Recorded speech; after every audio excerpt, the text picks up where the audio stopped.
Hello പ്രിയപ്പെട്ടവരെ, എല്ലാവർക്കും ഏതൻ അക്വേറിയയുടെ പുതിയൊരു വീഡിയോയിലേക്ക് സ്വാഗതം. ഇപ്പോൾ ഇനിയിപ്പോൾ മഴക്കാലമൊക്കെ വരാൻ പോവുകയാണ്. നമ്മുടെ മൺസൂൺ തുടങ്ങിക്കഴിഞ്ഞാൽ നമ്മുടെ ഇവിടെയുള്ള ക്ലൈമറ്റ് വളരെ ബുദ്ധിമുട്ടായിരിക്കും. ബ്രീഡിങ്ങിനൊക്കെ അത്യാവശ്യം നല്ല തണുപ്പ് വരാനായിട്ടുള്ള സാധ്യത കൂടുതലാണ്.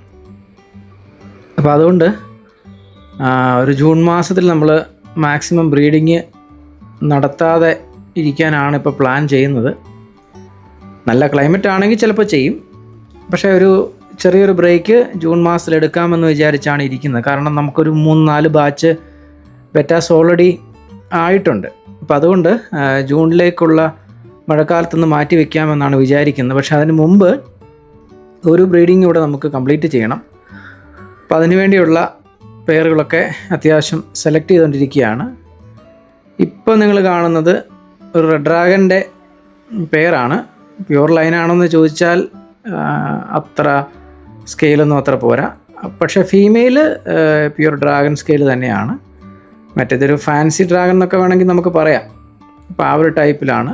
അപ്പോൾ അത് ഞാൻ ഈ വീഡിയോ എടുക്കാൻ വേണ്ടിയിട്ടാണ് അവരെ ഇപ്പോൾ ഇങ്ങനെ ഒന്നിച്ചിട്ടേക്കുന്നത്. നല്ല മെയിലാണ്, നല്ല ആക്റ്റീവ് മെയിലാണ്. അപ്പോൾ ഫീമെയിൽ ഒറിജിനൽ ആയതുകൊണ്ട് നമുക്ക് വലിയ കുഴപ്പമില്ലാതെ കിട്ടുമായിരിക്കും. മെയിലധികം അറ്റാക്ക് ചെയ്ത് ഫീമെയിലൊക്കെ എടുത്ത് ചാടാൻ സാധ്യത കൂടുതലായതുകൊണ്ടാണ് നമ്മളവരെ ഗ്ലാസ് വെച്ച് പെട്ടെന്ന് തന്നെ സെപ്പറേറ്റ് ചെയ്തത്. അടുത്തത് ഈ നമ്മുടെ ബെറ്റ ഫിഷസിൽ ഏറ്റവും സൂപ്പറായിട്ടുള്ള ടേറ്റ് ക്വാളിറ്റി എപ്പോഴും കാണിക്കുന്ന ഒരു ഐറ്റമാണ് ഈ മസ്റ്റാർഡ് ഗ്യാസ്. മസ്റ്റാർഡ് ഗ്യാസിൻ്റെ മെയിലെന്ന് പറഞ്ഞാൽ അതിൻ്റെ ടെയിൽ ക്വാളിറ്റി എന്ന് പറയുന്നത് അസാധ്യമായിരിക്കും. നമുക്ക് ഈ കോപ്പർ, മസ്റ്റാർഡ് ഇങ്ങനെയൊക്കെ ഉള്ളതിനകത്താണ് നമുക്ക് ഇത്രയും OHM ടെയിൽസ് ഭയങ്കര ക്ലിയർ ആയിട്ട് നമുക്ക് മനസ്സിലാകും. നമുക്ക് ആ ടെയിൽ കാണുമ്പോൾ അറിയാം, അതിൻ്റെ സ്കെയിലും ഒക്കെ കാണുമ്പോൾ ഫീമെയിൽ ഏകദേശം OHM തന്നെയാണ്. അപ്പോൾ അതിൻ്റെ ആ ഒരു ഇത് നിങ്ങൾ കണ്ടോ. അതുപോലെ തന്നെ റെഡ് ഇട്ടിട്ടുണ്ട്. റെഡ് ഫുൾ റെഡ് OHM ആണ്.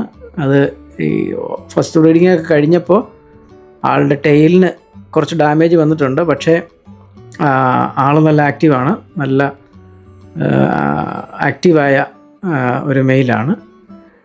അപ്പോൾ ഇതുപോലെ നമ്മളൊരു 3-4 പെയർ റെഡ്, ബ്ലൂ, മസ്റ്റാർഡ് അങ്ങനെയൊക്കെ മിക്സ് ചെയ്തിട്ടാണ് നമ്മളിപ്പോൾ ഈ ബ്രീഡിങ് ചെയ്യുന്നത്. അപ്പം നമ്മൾ വിചാരിക്കുന്നത് ഈ വീക്കോട് കൂടെ ബ്രീഡിങ് കഴിഞ്ഞാൽ നമുക്ക് തണുപ്പ് വന്നാൽ ആ സമയത്ത് കുഞ്ഞുങ്ങൾ റെഡിയാക്കി എടുക്കാനായിട്ട് നമുക്ക് പറ്റും. നമ്മൾ കുറച്ചുകൂടെ കുഞ്ഞുങ്ങളെയൊക്കെ റെഡിയാക്കുന്നത് അകത്ത് വെച്ചിട്ടാണ്.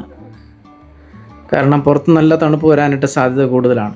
അപ്പോൾ എപ്പോഴും ഒരുപാട് ചൂടില്ലാത്ത എന്നാലൊട്ടും അധികം തണുപ്പുമില്ലാത്ത ഒരു ക്ലൈമറ്റാണ് എപ്പോഴും ബെറ്റായുടെ ബ്രീഡിങ്ങിന് നന്നായിട്ട് വരിക. അപ്പോൾ ഒരു 10 പേര് ബ്രീഡിങ്ങിന് വിടാമെന്നാണ് വിചാരിക്കുന്നത്. ഇതൊക്കെ നമ്മൾ ബ്രീഡ് ചെയ്തിട്ട് 1-2 വട്ടമൊക്കെ ബ്രീഡ് ചെയ്ത നമ്മുടെ മെയിലുകളാണ്. അപ്പോൾ അവർക്ക് ചെറിയ ചെറിയ ഡാമേജുകൾ ബ്രീഡിങ്ങിൻ്റെ ഭാഗമായിട്ട് ടെയിലൊക്കെ വന്നിട്ടുണ്ട്. അത് കുഴപ്പമില്ല, അതൊന്നും ബ്രീഡിങ്ങിനെ ബാധിക്കത്തില്ല. ഏറ്റവും കുറഞ്ഞതൊരു 3 റെഡെങ്കിലും ഈ തവണത്തെ അതിനകത്തുണ്ട്. എല്ലാം 3 പേര് വെച്ചിട്ടാണ് നമ്മൾ ബ്രീഡിങ്ങിന് വിട്ടേക്കുന്നത്. അപ്പം നമ്മൾ ഈ പ്രാവശ്യം ചെയ്യുന്നത് ഇതുപോലത്തെ ചെറിയ കണ്ടെയ്നറിനകത്താണ്. കാരണം നമുക്ക് ഓൾറെഡി ബേസിൻസ് എല്ലാം ഫ്രൈസ് ഉണ്ട് ഓൾറെഡി. അപ്പോൾ ഇതിൽ നമ്മൾ ബ്രീഡ് ചെയ്തിട്ട് അവർ കുറച്ചൊന്ന് സൈസ് ആകുമ്പോൾ നമുക്ക് ബേസിൻ അന്നേരത്തേക്ക് ഫ്രീ ആകും. ആ ടൈമിലേക്ക് നമുക്ക് ഇവരെ കുഞ്ഞുങ്ങളെ നമുക്ക് ബേസിനിലേക്ക് മാറ്റാൻ പറ്റും. കുഞ്ഞുങ്ങളെ നമ്മൾ ബേസിനിലേക്ക് മാറ്റുമ്പോൾ എപ്പോഴും ടെമ്പറേച്ചർ ശ്രദ്ധിക്കണം. അതുപോലെ തന്നെ മെയിലിനെ അധികം അങ്ങനെ നമ്മളൊരു പാത്രത്തിൽ നിന്ന് വേറൊരു പാത്രത്തിലേക്ക് മാറ്റുമ്പോൾ മെയിലിനെ അധികം കൂടെ ഞാൻ ഇടാറില്ല. ഇടാറില്ലാത്തതിൻ്റെ കാരണം ഈ കുഞ്ഞുങ്ങൾ തിന്നു പോകുന്നുണ്ടോ എന്ന് ചിലപ്പോൾ സംശയം തോന്നാറുണ്ട്. കാരണം ഈ പെട്ടെന്നിട്ട് വെള്ളത്തിൻ്റെ pH ഒക്കെ ചേഞ്ച് ആകുമ്പോൾ, വെള്ളം പെട്ടെന്ന് മാറുമ്പോൾ കുഞ്ഞുങ്ങളെ തിന്നു പോകാനുള്ള ടെൻഡൻസി ഉള്ളതായിട്ട് ചിലപ്പോഴൊക്കെ മനസ്സിലായിട്ടുണ്ട്. അപ്പോൾ അതുകൊണ്ട് നമ്മളെപ്പോഴും അവരെ പെട്ടെന്നധികം കുഴപ്പമില്ല എന്ന് കണ്ടാൽ ഹെൽത്തി ആയിട്ട് പോകുന്നെങ്കിൽ നമ്മളവരെ മാറ്റുകയാണ് ചെയ്യുന്നത്. അപ്പോൾ ഉള്ള റിസ്ക് എന്ന് പറഞ്ഞാൽ അട്ടീമ ഒട്ടും കൂടി പോകാൻ പാടില്ല. ഇപ്പം മെയിൽ ഈ ടാങ്കിനകത്തൊക്കെ ഉണ്ടെങ്കിൽ എക്സസ് ആയിട്ട് വരുന്ന ആർട്ടീമിയൊക്കെ മെയിൽ കഴിക്കുന്നത് കൊണ്ട് ടാങ്ക് എപ്പോഴും ഒരുവിധം ക്ലീൻ ആയിരിക്കും. പക്ഷേ നമ്മളിങ്ങനെ മെയിലിനെ എടുത്ത് മാറ്റുമ്പോൾ എപ്പോഴും ആർട്ടീമിയ മിച്ചം വരാതെ കറക്റ്റ് എത്ര കുഞ്ഞുങ്ങളുണ്ട് ആ കുഞ്ഞുങ്ങൾക്ക് അത്യാവശ്യം കിട്ടുന്ന രീതി മാത്രമേ നമ്മൾ അതിന് ആർട്ടീമിയ ഫീഡ് ചെയ്യാവൂ. അപ്പോൾ അതൊന്ന് നമ്മൾ നോക്കിയാൽ മാത്രം മതി. നമ്മളിവിടെ ചെയ്യുന്നത് പൊതുവേ എടുത്ത് മാറ്റി അടുത്ത ബ്രീഡിങ്ങിന് വേണ്ടി അവരെ നമ്മൾ സെറ്റ് ചെയ്യുകയാണ് പൊതുവേ നമ്മൾ ചെയ്യാറുള്ളത്. അപ്പോൾ ഇവിടെ ഏകദേശം ഒരു 10 പേർ നമ്മൾ ഇന്ന് മൊത്തത്തിൽ സെറ്റ് ചെയ്തിട്ടുണ്ട്.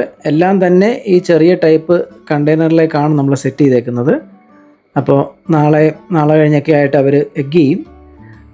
എഗ് ചെയ്ത് കഴിഞ്ഞാൽ ഒരു ഫ്രൈഡേ ഓടുകൂടെ തന്നെയൊക്കെ അവർ ഫ്രീസും ആവും. 5 ദിവസം കൂടെ ഫ്രീസും ആവും. അപ്പോൾ നമുക്ക് ആ സമയം മുതൽ ആർട്ടീമിയ കൊടുത്ത് തുടങ്ങാനായിട്ട് പറ്റും. അപ്പോൾ താങ്ക് യു.